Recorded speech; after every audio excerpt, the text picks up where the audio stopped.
All right, welcome back, everybody.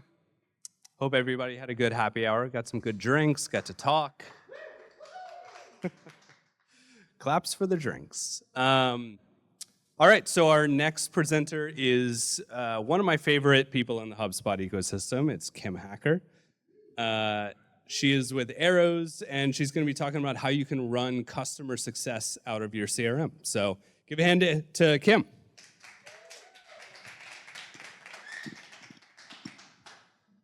Hi, everyone. Thanks for coming out today. So my name is Kim Hacker. I run operations at Arrows. We are a customer onboarding and digital sales room app built for HubSpot. I previously ran customer onboarding teams at a Series A SaaS startup. So that was kind of my intro into tech, and then came over to Arrows and have been working with customers on onboarding and running customer success inside HubSpot for the last 3.5-ish years. So today I'm talking about how to run customer onboarding and customer success inside HubSpot. Quick agenda of what we're gonna go over. So first I wanna talk about why you should run customer success and onboarding in HubSpot and why it's a viable solution. I wanna go through understanding your own customer's experience, and then we'll talk through nailing your sales to customer success handoffs, creating onboarding plans inside HubSpot, and then how to measure and report on your customer onboarding program inside HubSpot. But first, before we get on into all of that, I am here representing Arrows, so I wanna show kind of what Arrows is. Arrows builds digital sales rooms and customer onboarding plans, and we're specifically built for teams that run on HubSpot. So if you have a customer success, customer onboarding team, or even a sales team, we're focusing on customer onboarding here today. But anyone that runs any of those processes inside HubSpot, you should definitely look into Arrows. Okay, so let's get into it. I want to talk kind of about how customer success fits into HubSpot. So HubSpot started as a marketing tool, and then they transitioned into adding CRM tools for sales, and then they added Service Hub and ticketing for support. So I think those are kind of three obvious pillars that probably everyone already knows about in HubSpot.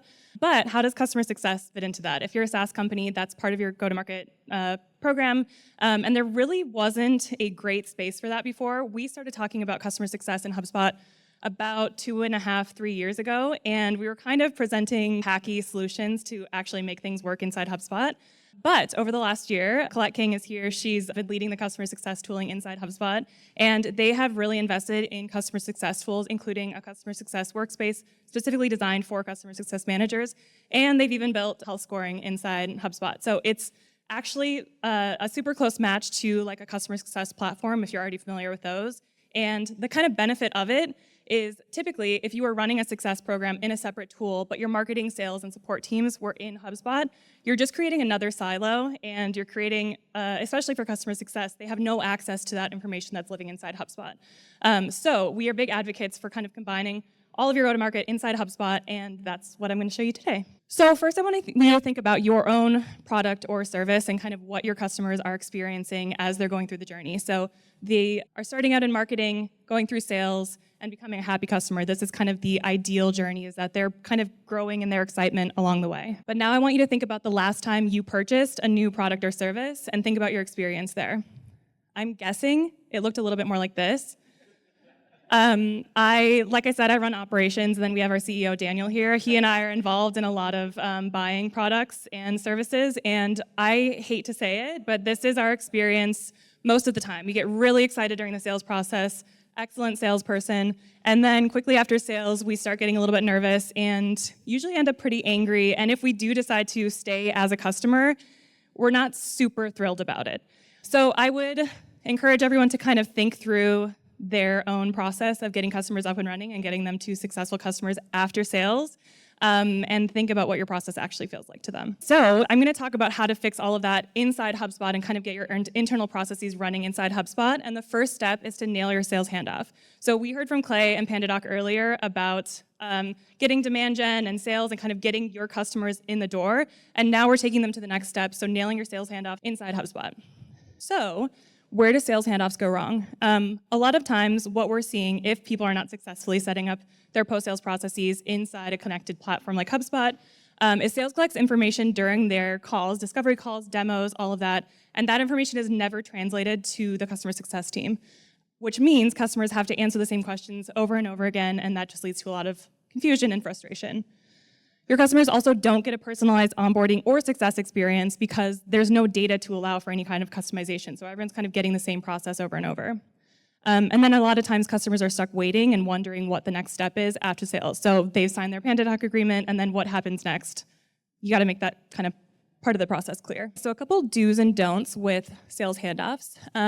So one thing that we definitely advocate for is setting up required properties for sales reps to fill out in the CRM. What we don't want to do is require reps to fill out details that aren't critical. So if you are giving your sales reps 20 fields to fill out when a sales deal gets to move to close one, they're going to be lazy and not give you accurate data. So you want to only focus on the critical steps that are actually necessary for your post-sales teams. You want to make sure your sales reps are setting the right expectations up front. So talking about the onboarding process and what goes into that during the sales process, but you don't want to tell your customers it takes minutes or days to get onboarded when it really takes weeks or months. And then you want to introduce your onboarding process during sales, and you don't want to hide the fact that it'll take some effort for them to be successful. So I think one thing to keep in mind is people like to say that it's super easy and it's no work for them to get up and running. But if during the sales process you're focused on their outcome and kind of what they want to do, they're willing to put some work in, so don't be shy about actually saying what that work is. So this is a quick GIF that's just showing moving a deal to close one inside HubSpot and then setting up a couple key properties for your sales reps to fill out that kind of builds into that handoff for the customer success team. You'll see here I just have 3 required properties, and all of them are drop-down select or multi-select, meaning we don't want our sales reps to enter free text because that's not going to be accurate data and it's probably going to be lazy, and they can just put an X in the box and move on. So now that we have the deal that moves to close one, we're setting up a workflow inside HubSpot. It's triggered based on the deal moving to close one, and we actually have a branch here set up that's looking at one of those properties that we just set up. So that was a residential property company, and so we're putting them and assigning them to a specific CSM who is working with residential companies, and we are going to put them in their specific onboarding pipeline and transfer all of those properties that we just collected to the ticket inside HubSpot that's just for this customer. So we ran that workflow, and now you can see this is the deal that we were looking at earlier. It's Properties app, and they're in our ticket onboarding pipeline inside HubSpot. So now we have our customer kind of handed off internally inside our pipeline, and now we want to create an onboarding plan inside HubSpot as well. So you can create an onboarding plan right inside HubSpot. This is where Arrows comes in. So we are inside a ticket record right now. We just clicked a button. We can select a template. We're specifically selecting a template for residential onboarding right now, and then you can create your plan and view your plan and interact with it all inside HubSpot. I'm showing you a manual way to do this right now, so your onboarding reps can go in and actually click a button and do this, but we do have a workflow action as well, so you can automatically create a customized onboarding template for each of your customers as well if you needed. So we created our onboarding plan, but I do want to talk really quickly about what makes a good onboarding plan and some of the things to kind of keep in mind as you're building onboarding plans or thinking about your onboarding process. And these are things that a lot of our customers kind of tend to get wrong when they're first designing their plans. So the first thing is we want to begin with simple, easy to complete tasks. So you want to, in your onboarding process, continue to build that momentum and that excitement that was captured during the sales process. So we don't want to give the first kind of heavier tasks early on in the process. So you can see here, this is an example. We're starting with signing your contract, scheduling your kickoff call, uploading branding documents. Fairly easy kind of steps to complete here. I will call out, signing your contract in our account right now is a PandaDoc agreement, so shout out to PandaDoc. So you want to keep those simple and kind of help them gain that early momentum, complete tasks. Inside Arrows, you'll see in a second, when someone completes a task, there's like confetti in the task, so there's a little celebration moment, so you want them to kind of feel excited. We just did something, I want to keep going with this process. You want to make sure your tasks are action-oriented, so every task title should start with a verb. That's an easy way to make sure your tasks are action-oriented. So again, sign your contract, schedule your kickoff call. Sometimes people will just put like logo for their task title, and it's not clear whether that's done or what needs to be done here, so make sure they're action-oriented. And then be even more clear and obvious than you think you need to be. We all know our products and services so well, but your customers are brand new, so I think being even more simple and simplified with your tasks and what you're asking them to do, and giving them instructions for exactly how to do things. The last thing we want is for someone to see an easy task but get stuff because the instructions are not specific or clear to them on what they need to do. And then last 2 things is set clear due dates and make sure every task has an owner. So that's a part of Arrows. You can always set due dates and set owners. You can do that dynamically via from HubSpot dates and from HubSpot contact records, but making sure that they're clear on this needs to be done by when and by who. Okay. So this is kind of going to go through what an Arrows plan looks like and how your customer is interacting. This is a HubSpot meeting link that's embedded into an Arrows task, so they can book a meeting directly through an Arrows task. You get that confetti that I was just talking about, and then they can move on to the next task. Here we're uploading brand guidelines and logos, and then the next task is going to be showing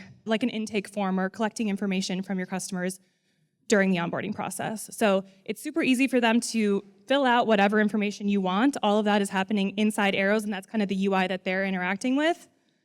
And then on the HubSpot side, all of that data gets synced back into HubSpot.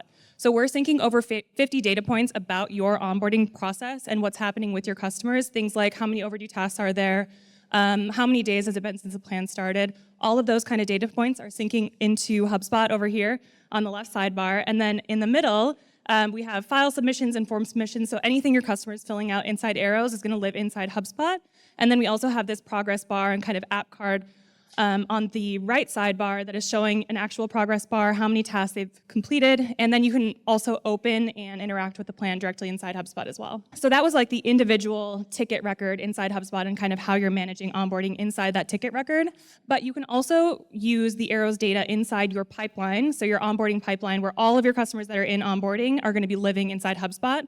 So a couple things that you can do here. We're going to automatically move tickets between stages in your pipeline as your customer progresses in their onboarding plan. So if someone completes 5 tasks or finishes a certain phase in their onboarding plan, it's going to automatically move them to the next stage. So this becomes a real-time updated view of where every customer is at in your onboarding process. And then you can also use things like ticket tags, which I'm showing here to show when a customer is stuck. In this example, we're showing they're stuck because they've been stuck on an onboarding task for more than 5 days. Okay, and then step 3 in this process is to measure and report on your onboarding program. So I think this is a thing that a lot of people who are running onboarding teams are missing. You can do all of this inside HubSpot. This comes back to the 50 data points that we're syncing over from Arrows into HubSpot. So we're using all of those to create a dashboard inside HubSpot that's basically giving us any data we might want on our onboarding program and how it's doing. So having this data allows you to see what's working and what's not working and then iterate and improve on your onboarding process over time. I would say most teams that we talk to are typically tracking onboarding via some kind of spreadsheet or something like that, and they have really no data. And a lot of people, I think I'm going to go over this in a second, but a big metric for customer onboarding is tracking time to value or how long it takes your customer to get to value in onboarding. And a lot of people are kind of guesstimating that number right now.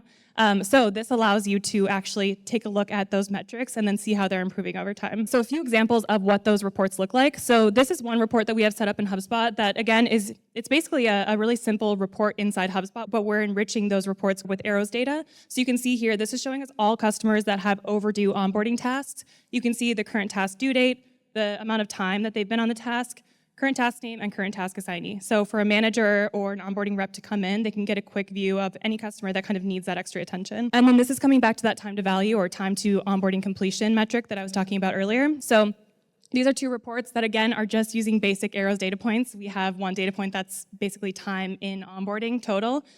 So you can see over time right now, this chart, we're looking at month over month, how we're performing or how long it's taking on average for customers to get up and running. And then on the right, we've got a gauge, basically. Our goal is to onboard our customers in under 20 days, and we're at 19.6 days right now, so we're doing well. So final reflection here to kind of examine your own onboarding and post-sales process inside HubSpot or inside your own organization. Think about, are your post-sales teams getting access to the information that your marketing and sales teams are uncovering during the marketing and kind of early discovery process across your teams? Do teams have visibility into your customers' onboarding progress? I think this is a big one that we hear is customer success managers have sales reps or executives kind of hounding them, wondering what's happening with their customers during onboarding, and then they're having to go into a spreadsheet or figure it out, whereas in the views I just showed you, anyone with access to HubSpot can see exactly what's happening with any customer at any time. Check if your customers are experiencing unnecessary friction due to poor internal communication. I think that's a big one that goes into kind of having disconnected or siloed teams.